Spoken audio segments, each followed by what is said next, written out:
আমরা যে স্থানে এসেছি এই স্থানটির নাম আপনারা জানেন? বলুন, কোথায় আছে? আরে বলুন। রাধা দামোদর মন্দিরে। এইখানে যে আসছেন, এখানে কে আছে? এই যে বসে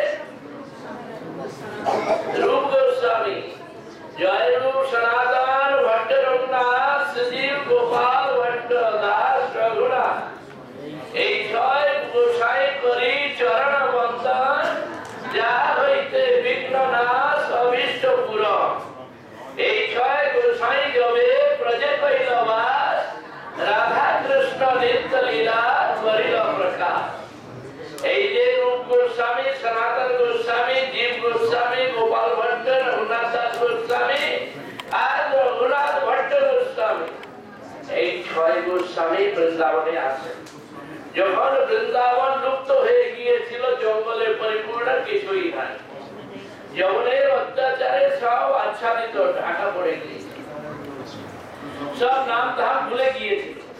সেই সময় মহাপ্রভু প্রেরণায় রূপ গোস্বামী আর সনাতন গোস্বামী তারা ব্রজেতে আসেন। এই স্থানে রূপ গোস্বামী নিবাস করেন, এইখানে ভজন করেন, আর তিনি এই ব্রজ বৃন্দাবনকে প্রকাশ করেন। সেই সঙ্গে সঙ্গে গোবিন্দ দেবকে প্রকাশ করেন, গোমা টিলা থেকে প্রকাশ করে মূর্তিকে স্থাপনা করেন। বিশাল মন্দির, লাল পাথরের, আমরা সেখানে যাব, সেই মন্দির আমরা দর্শন করতে যাব পরে। তো এখন সেই মন্দির তিনি নির্মাণ করেন, প্রকাশ করেন, সেবা পূজা বিস্তার করেন। আর কি করেন? গাছতলায় বসে বসে তিনি গ্রন্থ লিখেন। লক্ষ শ্লোকে কইল রাধা কৃষ্ণের লীলা বর্ণন। 1 লক্ষ শ্লোকেতে রাধা কৃষ্ণের লীলা বর্ণনা করলেন। ভক্তি রসামির সিন্ধু, উজ্জ্বল নীলমণি, ললিত মাধব, বিদগ্ধ মাধব, হংস দূত, পদ্মাবলী, রাধা কৃষ্ণের লীলা মাধুরীর যাবতীয় বর্ণনা এবং কি করে আমরা ভক্তির মধ্যে প্রবেশ করতে পারি, সেই সমস্ত বিষয় তিনি বর্ণনা করেছেন। এই জন্য আমাদেরকে গৌড়ীয় বৈষ্ণবগণকে বলা হয় কি রূপানুগ। যেহেতু আমরা সকলেই রূপ গোস্বামীর আচরিত, আদর্শিত, প্রদর্শিত যে পন্থা, সেই পন্থাকেই আমরা অনুসরণ করে চলি। এই জন্য গৌড়ীয় বৈষ্ণবগণ তারা হলেন রূপানুগ। রূপ গোস্বামী তিনি হলেন কে? রাধারানীর নিজজন অন্তরঙ্গ সেবিকা রূপমঞ্জরি, আর সর্বক্ষণ রাধারানীর অন্তরঙ্গ সেবা তিনি করেন। তাহার আনুগত্য বিনা কেউ রাধারানীর সেবা করতে পারে না। আর তিনি এই সেবা কুঞ্জে নিবাস করছেন, এইখানে নিত্যকাল আছেন। এই সেবা কুঞ্জ কার? নিকুঞ্জ বন বা সেবা কুঞ্জ। এই হলো রাধারানীর বন, এই হলো বৃন্দাবনের হৃদয় স্বরূপ সেবা কুঞ্জ, নিকুঞ্জ বন। আপনারা দর্শন করে আসলেন সেবা কুঞ্জে, যেখানে কৃষ্ণ রাধারানীর সেবা করে। রাধারানী কৃষ্ণের সর্বক্ষণ সেবা করে, কৃষ্ণ বাঞ্ছা পূর্তি রূপ করে আরাধনে। অতএব রাধিকা নাম পুরাণে ব্যাখ্যা নেই। কৃষ্ণের যাবতীয় ইচ্ছা অভিলাষা রাধারানী তিনি পূর্তি করেন। কৃষ্ণ রাধিকা ন চান্না, কৃষ্ণ বাঞ্ছা পূর্তৈব রাধিকা ন চান্না। কৃষ্ণের যাবতীয় ইচ্ছা অভিলাষাকে পরিপূর্ণ করেন একমাত্র রাধারানী, অন্য কেউ নন। সেই কারণে বললেন কি সেবা কুঞ্জ মানে কি? যেখানে কৃষ্ণের রাধ্যতে ইতি রাধা। রাধা উপনিষদের মধ্যে বলা হলো কি কৃষ্ণ যাহার চরণে, কৃষ্ণ যে রাধারানীর চরণে পুষ্প সমর্পণ করে, জয় শ্রী রাধে বলে পুষ্প সমর্পণ করে প্রণাম করছে, তার পাদ সম্বাহন করছে। এইভাবে ছিল রূপ গোস্বামীর পাদ। তিনি কি বললেন? যে রঘুনাথ দাস গোস্বামীর পাদ শ্রী রূপ মঞ্জরি করার চিত पाद पद्म गोष्ठेन्द्र नंदन भुजार पितमस्तकाया हा मोदक कनक गौरी पदार बिंदम संपाहनानि सड़कई स्तव किम करिसे बोलें कि हे श्रीरूप मंजरी करार चित पाद पद्म हे वृषभानुनंदिनी श्री राधिके তুমি যখন ক্রীড়া শ্রান্ত হয়ে কৃষ্ণের কোলেতে মাথা দিয়ে এই সেবা কুঞ্জের মধ্যে নিকুঞ্জ বনে শয়ন করে থাকবি সেই শয়ন কালে আমি ধীরে ধীরে তোমার পাদ সম্বাহন করতে থাকব হা মোদক কনক গৌরী হে কনক গৌরী শ্রী রাধিকে তুমি কি আনন্দিত হবে আমার সেবার দ্বারা যখন তুমি এইভাবে শয়ন করবে সেই সময় আমি ধীরে ধীরে তোমার পাদ পদ্ম সম্পাদন করতে পারব এমন দিন এমন শুভক্ষণ এমন শুভ ঘড়ি কবে আমার হবে এইভাবে শ্রী রঘুনাথ দাস গোস্বামী প্রার্থনা করেছেন এই সেবা কুঞ্জের কথা আর কি বলবো গোবিন্দ লীলামৃতের মধ্যে বলছেন কবিরাজ গোস্বামী পাদ যখন কৃষ্ণ বৃন্দাবনে প্রবেশ করেছেন এই সেবা কুঞ্জের মধ্যে বৃন্দাবনেশ্বরী নিকুঞ্জ বনেশ্বরী রাধারানী তিনি দাঁড়িয়ে আছেন কিন্তু তাহার যে দিব্য কান্তি দিব্য ছটা দিব্য প্রকাশ সেই দিব্য প্রকাশের চারদিকে সম্পূর্ণ বৃন্দাবন হরিতবর্ণ না হয়ে এখন যে স্বর্ণবর্ণ কান্তিতে বিভূষিত অদ্ভুত অদ্ভুত জ্যোতি অদ্ভুত ছটা অদ্ভুত প্রকাশ সেই দেখে কৃষ্ণ নিজেই আশ্চর্যচকিত হয়ে গেলেন কে এই বৃন্দাবনে প্রবেশ করেছে কার এত দিব্য রূপ ছটা কে এইভাবে চিন্তা ভাবনা করতে করতে যখন নিকটস্থ হলেন কিছু নিকটে এসে দেখেন কি নিকুঞ্জ বনের মধ্যে অপূর্ব সুন্দরী কোন এক তরুণী দাঁড়িয়ে আছে সেই তরুণীকে তখন বলছেন কি কিম কান্তে কুল দেবতা কেনবা তরুণ লক্ষ্মী ইনি কি কান্তের কুল দেবী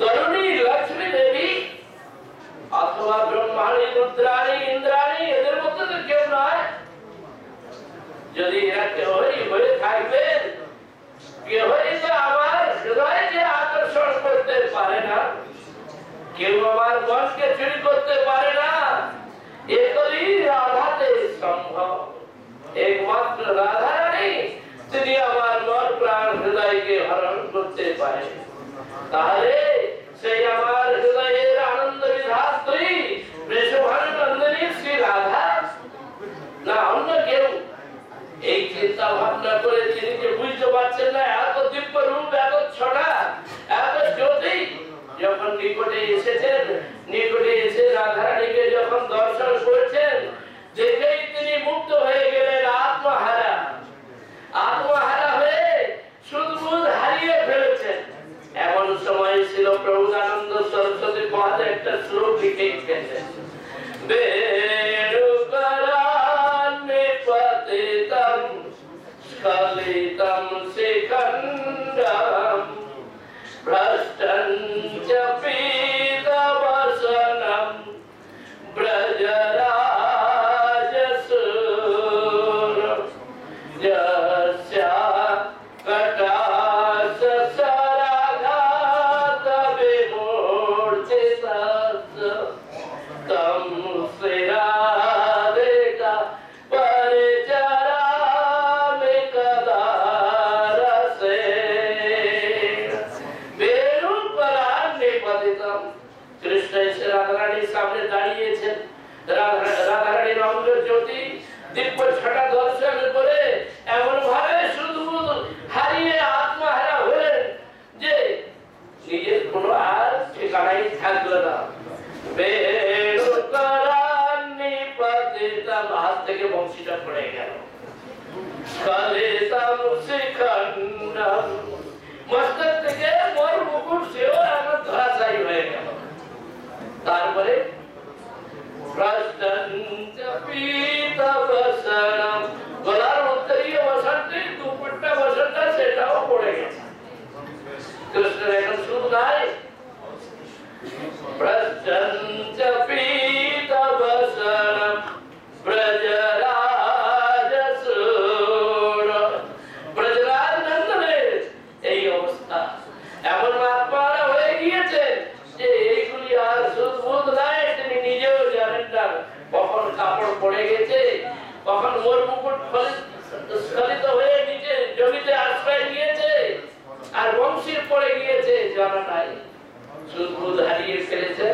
এমন সময় রাধারানীর সামনে দাঁড়িয়ে দাঁড়িয়ে দাঁড়িয়ে একটু ঝুঁকে গিয়ে বংশীটা তুলে নিয়েছেন, নিয়ে পিছনে করে দিয়েছেন। যেমনি পিছনে করেছেন, এক হাত দুই হাত করতে করতে সখীরা কত দূরে যে নিয়ে চলে গিয়েছে আর কোনো ঠিকানা নাই, কোনো খোঁজ খবর নাই, সব দাঁড়িয়ে আছে। খানিকক্ষণ পরে যখন কৃষ্ণের সুদবুদ এসেছে, হোশ এসেছে, হোশ আসতেই তখন লজ্জায় লজ্জিত হয়ে নিজের দিকে তাকিয়ে দেখেন কি আরে মুকুট পড়ে গেছে, সঙ্গে সঙ্গে মুকুট তুলে নিয়ে মাথায় লাগাইলেন। তারপরে বাঁশি নাই, কাপড়টা পড়ে আছে, কাপড়টা এখন গলায় লাগাইলেন, কিন্তু বাঁশিটা নাই। কোমরে দেখছেন, হাতে দেখছেন, এদিক দেখছেন, ওদিক দেখছেন, কোথাও আর বাঁশি পাচ্ছে না। যখন বাঁশি পাচ্ছে না তখন রাধারানীর কাছে অনুনয় করতে শুরু করে দিলেন, রাধে তুমি আমার বাঁশিটা নিয়ে নিয়েছো, আমাকে বাঁশিটা দাও। রাধারানী বলছে বারে তুমি যেখানে দাঁড়িয়ে আছো সেইখানে, আমিও যেখানে দাঁড়িয়ে আছি সেইখানে, এই বাবা আমরা তো এদিক ওদিক যাই নাই, তুমি আমার সামনে দাঁড়িয়ে আছে, আমিও তোমার সামনে দাঁড়িয়ে আছি, আমি বাঁশি কি করে নেব? যদি তোমার বাঁশি আমার কাছে থাকে তুমি আমাকে সার্চ করে দেখে নাও। এখন কৃষ্ণ এখন কি করবে, বাঁশি পাচ্ছেন না, তাই দেখতে আরম্ভ করলেন। চারদিকে এখন দেখছেন কোথাও বাঁশি লুকিয়ে রাখছে কিনা, বাঁশি তো আর পাওয়া গেল না। যখন বাঁশি পাচ্ছে না তখন বলছে রাধে বাঁশিটা তো দাও, নাহলে বাঁশি পাবো কোথায়?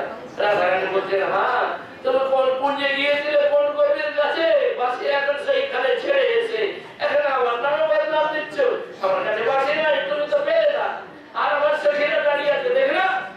বলে হ্যাঁ হ্যাঁ হ্যাঁ দেখো দেখো দেখো, সব সখীরা সামনে এসে দাঁড়িয়ে যাচ্ছে, মুখ পুড়িয়ে বলে হ্যাঁ হ্যাঁ আমাকে দেখে না দেখে না, তোমার বাঁশি যদি আমার কাছে থাকে বার করে না। এখন সবাই গায়ে হাত দিয়ে দেখছেন, কোথাও আর বাঁশি পাওয়া যাচ্ছে না।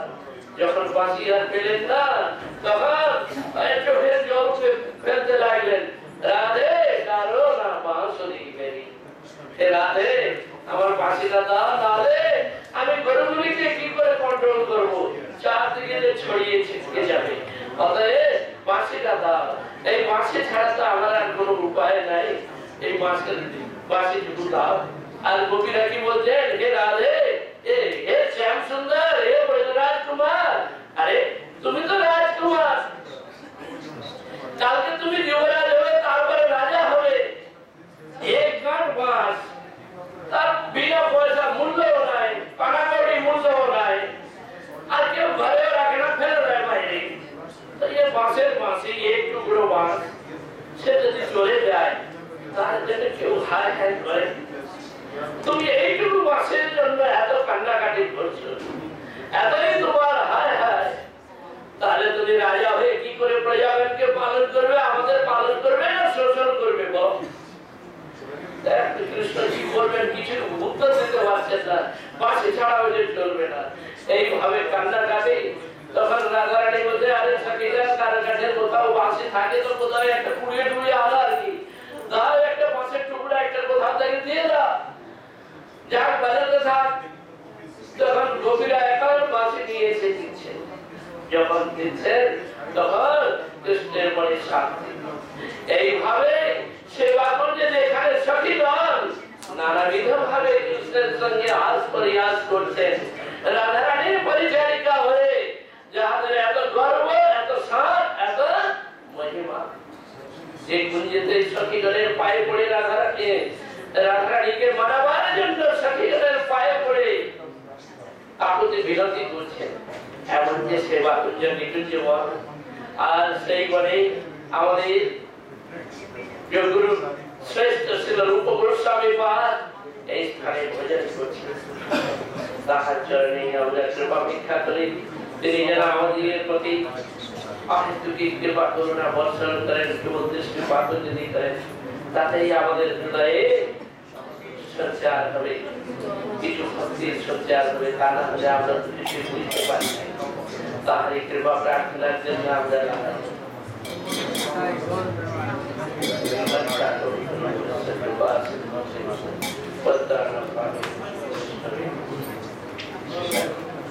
गौर ब्रह्मानंदे सिलर सिलर से